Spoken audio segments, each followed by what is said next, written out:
Now back to where we were.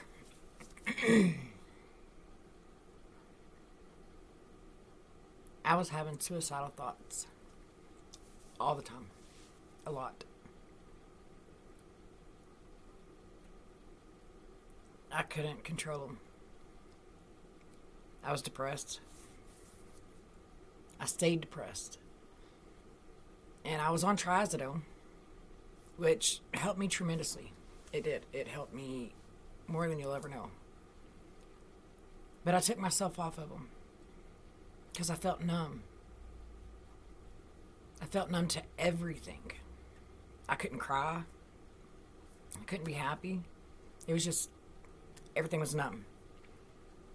And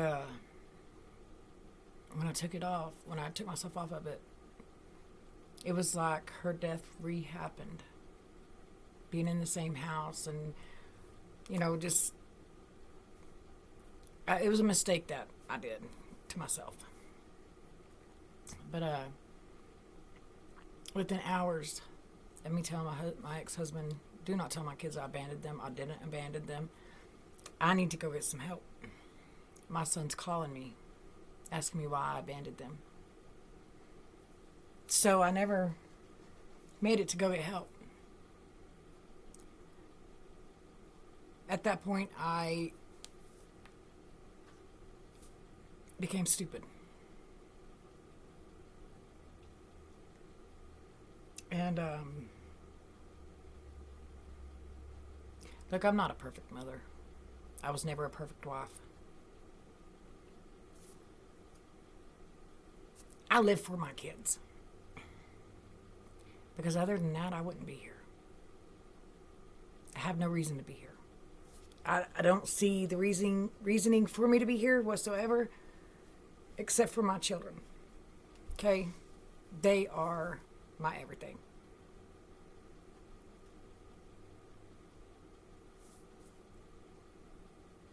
Now, I got into the drinking. So instead of me going and getting help, I guess he preferred me to go do all this. Because there was no way I could numb myself. He was just fine. And I knew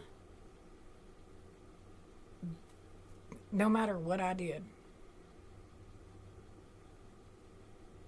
he was going to make my kids think that I just abandoned them and walked out on them when I wasn't. I wasn't trying to do that. I was trying to get help. And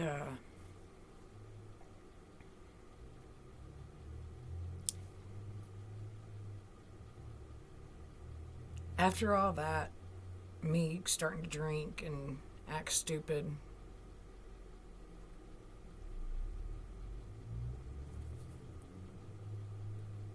Tanner started in on me. Okay, but let me say this.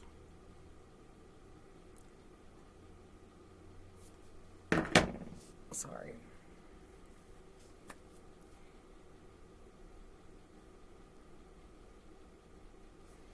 No matter what, a cop shouldn't lie. A cop shouldn't run his mouth to your children. A cop should not run his mouth to your family members. Okay? At this point, no, I was not on drugs. So let's clear the air there. Okay? But he's over there telling my family and my children, my two boys, which were underage, your mom's not a good example. You need to stay away from her. She's on drugs. I wasn't on drugs at that time. Me and my dad had a screaming match. Nose to nose with each other. And believe me, my family's a big family. We're big people. And a lot of people wouldn't attempt to go face nose to nose with him.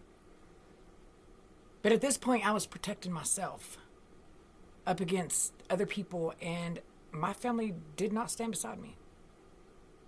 No one has ever stood beside me. It's always been me. Like now, it's just me. It's me fighting these battles with the city, and this whole town acting ignorant with it, and taking the cop's side when I'm sitting there explaining to them, this is not true. This is not happening. Oh, there's more to the story than just that. No, lady, I'm telling you. No, sir, I'm telling you. It's not. This is what's going on.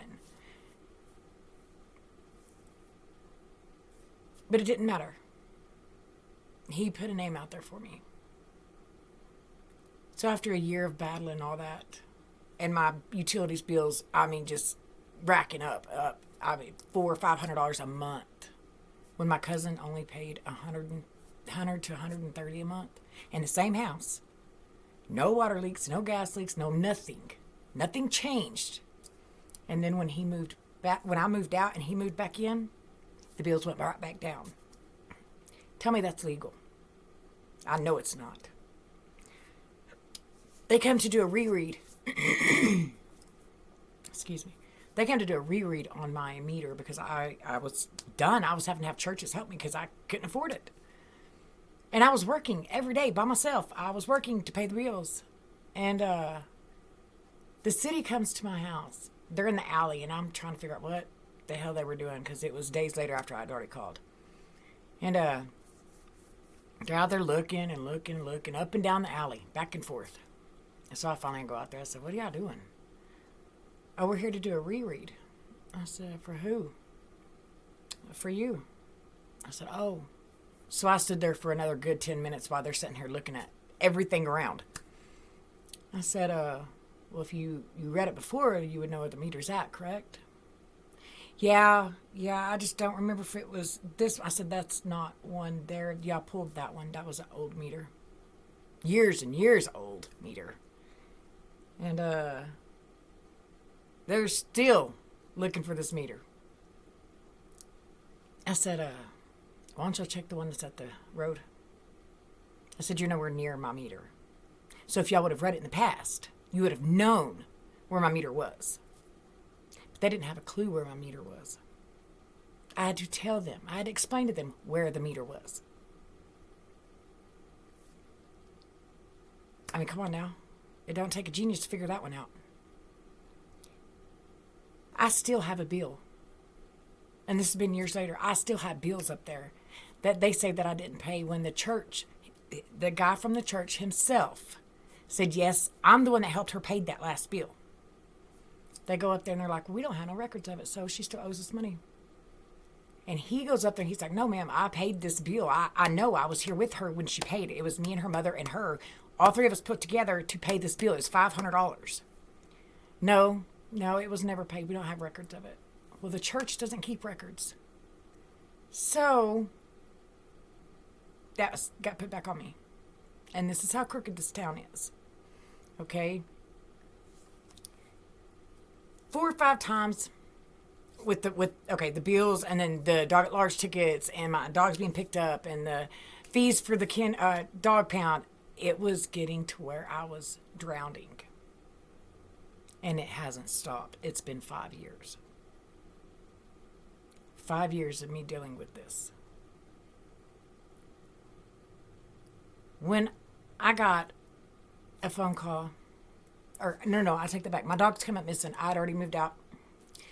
And I got kicked out of that house. Okay? Kicked out. And, I had to go stay in a hotel. Because of him the cop telling my cousin that I was on drugs, selling drugs out of the house. Now, I let them come in and search my house. If I let you in to search it, why are you going to go run your mouth like that? Knowing that it wasn't true. Well, my cousin comes down there. Now, he has another house. He got houses given to him. I think he's got 3. But he comes down there. The only place for me to go. And he kicks me out. Kicks me out with no place to go. I end up at the hotel. Here in the same town. It's a small hotel. A little rundown rink-a-dink hotel. And the night that I went to the hotel, my house got broke into. And I got robbed. Of everything. I tried to go to the cops about it. And I'm sitting in my car. We pulled up in front of my trailer. I'm sitting in my car and the cop is passing. So he's sitting in his car. We're sitting there talking. And I said, look, my house got broke into and I want to file a report. He's like, I'm not worried about that right now. Do you know anything about these stolen four-wheelers? Excuse me? I know you did not just... no, he didn't. Yeah, he did. He did. And if I'd have been standing, I'd have hit the floor. And I said, what did you say? He said, I don't have time to worry about that right now. Do you know where these four-wheelers are that got stolen last night? Even if I did, I wouldn't tell your ass.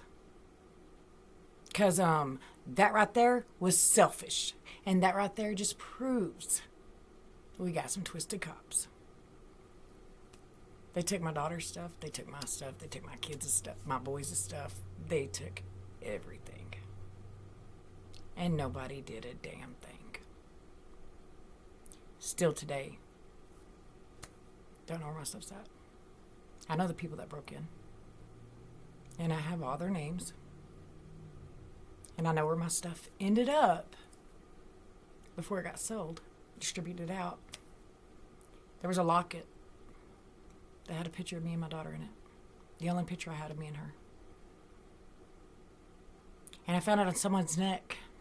She showed up at my house. I found it on her neck. And she told me where she got it from. Now, this chick had never been in my house. Okay, so she didn't know what my jewelry looked like. She didn't know anything. And she explained to me all the jewelry that was in this guy's safe that I know, personally know, which he has passed now, that it was all there. And it hurt so bad. Because I cried to this person. Because my stuff was stolen.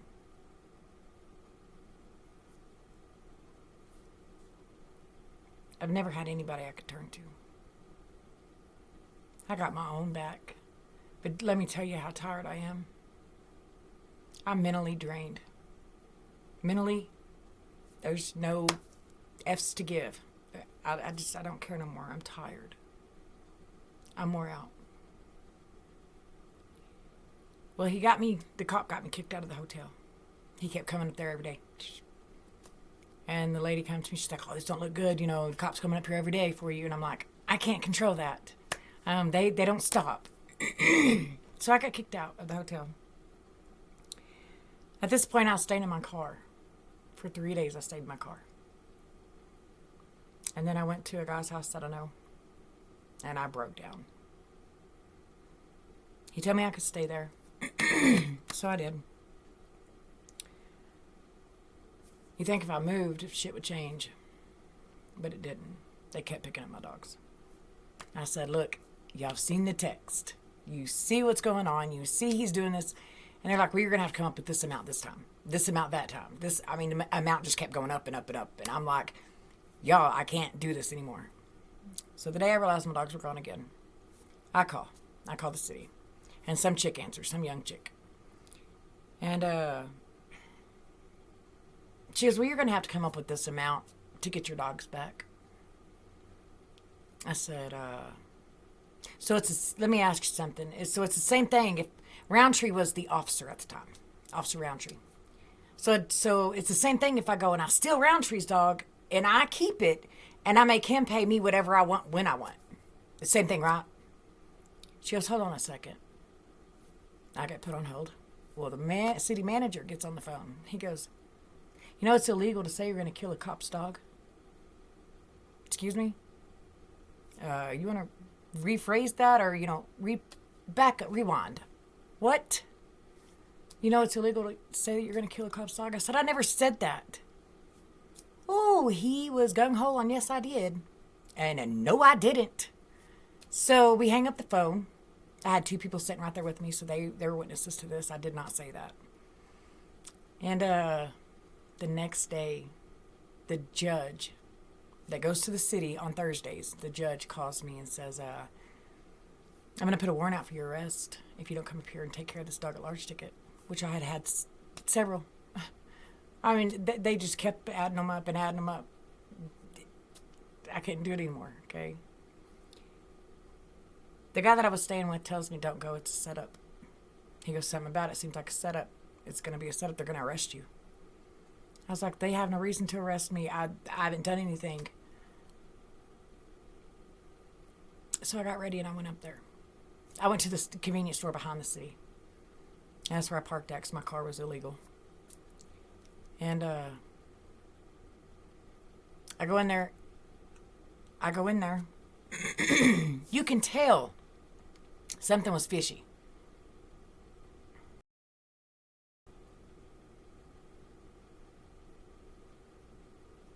I don't know what the hell that was. Maybe because I got too much stuff plugged in. My bad. Anyways, you could tell something was fishy. The way they were acting. They were secretly going to the back and talking and then coming back, and I thought, yeah, it's time for me to go. So I left. And I went to my car. Before I could get to my car, here comes the cops. Right up behind my car. City manager steps out of the cop's car, the front seat, to assist with an arrest. No warrant. I said, don't touch me. Don't touch me. You have no right to touch me. You don't have a badge. You don't have a gun. You don't have nothing. You don't have a certificate to be a cop. So do not touch me. I said, where's the warrant? Where's the warrant? Give me a warrant. Oh, they didn't have one. They arrested me anyways. Didn't have a warrant. Didn't read me my rights. City manager wanted to assist with the arrest. Everything illegal right there. If I'm not mistaken. I mean, because they tell me I'm stupid half the time. That's what the cops tell me. I'm stupid. One of them said, would you be offended if I called you a dopehead? I said, and I have the recording. He goes, I said, why would you call me that? He goes, well, you're, putting me in a category, I guess, more or less you could say, with the cops, because I called him y'all cops. Because I said y'all cops. So I got called a dopehead. Stinette's finest. Yeah. Well, anyways, I got arrested for 20 days. 20 days. No one would come get me out. No bondsman would touch me. Nobody would touch me. For something I did not do. So, they knew I didn't do it, so they tried to do harassment or retaliation. Now, they didn't know which one. They still don't know which one. It's been 3 years. So after 20 days, they let me out. I have to pay, the fines. I got to pay the bondsman, knowing that I don't have the damn money. They just kept racking it up. So when I got out, there was a litter of pups that were there before I went to jail. And one of the dog catchers comes to my house and he says, so I'm the one that killed your dogs. And I had to put them down. I said, excuse me? I was living in a camper at this point. A camper.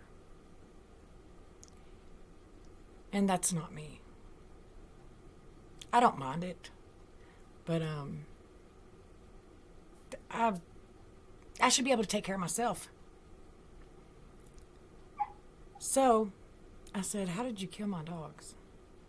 Oh, I stuck them in a freezer and we gassed them. You should have seen them flopping around until they died. Then we tossed them in the sewer. At that point, I wanted to punch that man right in his face. And I wished I'd had a baseball bat. Because I would have beat him. My dogs are my babies. You can hear this one. She's whining. She's throwing a fit. She wants inside. I just let her out because she ate. But my dogs are my babies. And for you to tell me you gassed them in a freezer? Oh, Lord help you. Lord have mercy on you. Oh, you're gonna have to answer to him. And he was Mr. Holy Roller. Try that one. So I started working at the trailer park here. And my camper was there. I was living there and working there. So the dog catcher, the one that tells me this, he lives across the street. And you can't see my house because there's a house in between my house and his house. And he was apparently telling the cops, oh, she's got people over there all night long. She's selling drugs. He called the guy I was working for, told him I was selling drugs out of there. You want to come in and search? Because I don't mind. I was not selling drugs out of there. And I lost my job. And I lost my place to stay. Now, I moved to behind the grocery store. Still dealing with the cops. Still dealing with them searching me. I've several times been searched. Nothing found. Searched my house. Searched my cars. Nothing has been found. And they still don't stop. When I got pulled over one night, I'm harassed throughout this whole entire time. Okay? They pull me over. The one cop, Officer Earls, was waiting in my alley for me one night. I pull up in my driveway. I got my keys out of my ignition and everything by the time he gets up and has his lights on. So he comes up to my car. Whatever. My car's illegal. Okay. Give me the ticket for that. That's fine. Whatever. I said, I'm going to get y'all for harassment if y'all don't stop. This fool backs up, stops in his tracks and backs up to my window and leans down to me, he goes, you call in harassment on me, and I'll come back and I'll take everything you have, and you won't get it back. Try that one. And he walks off. Not even 3 days later, I'm at the post office, already out of my car, walking up the slope into the post office when that same cop pulls up behind my car. Don't turn his lights on, not nothing. He goes, you need to come here. I said, I haven't done anything wrong. I'm going to go check my mail, and I'll be right back out. No, you need to come here now. He's still sitting in his cop car. Lights aren't on, nothing. And I said, I'm going to go check my mail because I haven't done anything wrong, and I'll be back out. He gets out of his cop car. You need to stop now. And I mean, making a scene. He takes my phone. He chunks it on the ground. He takes my arm and he twists it. Okay? I'm not fighting him because he's got my arm. And I'm telling him, let go of my arm. You're going to break my arm. And he twisted it and twisted it and twisted it. I couldn't use my arm. I still don't have full function in my arm. But I could not go get help. Because if I do anything, he's taking everything from me. And I mean anything to get help. I go home, I'm in tears. He don't even arrest me. But he gets on his radio, she's fighting me, I need backup. Fool, I'm standing right here in front of you, look like an idiot. My kid's dad lived across the street and has my kids out there watching this. Look what your mother's done again. I'm not doing anything. I'm keeping to myself. I'm not talking to nobody. I'm staying away from everybody. I go home. My arm is so messed up that I can't use it. I cried for days because I was in pain. It's 3 years later. I still don't have full function in my arm. I used to mow. I used to weed eat for everybody around here. And I can't do it anymore because of my arm. Hold on. His wife, the cop's wife, when he called for backup, her and a sheriff pulls up. She's not supposed to be on the scene with him anyways. Conflict of interest. That's what I was told. I could be wrong. They think I'm stupid. She pulls up. I didn't get 2 words out of her asking me, what happened? I said, well, when I come up here, she goes, shut up, you're lying. Ooh, sweetheart. Ooh. You thank God you got me in handcuffs right now. Talk to me like that. You don't have no right to disrespect me. Okay? If you have a badge and you think that you can disrespect me just because you have a badge, don't come up to me because I'm not going to respect you. Now, if you have a badge and you want respect and you want to give respect, I'm down.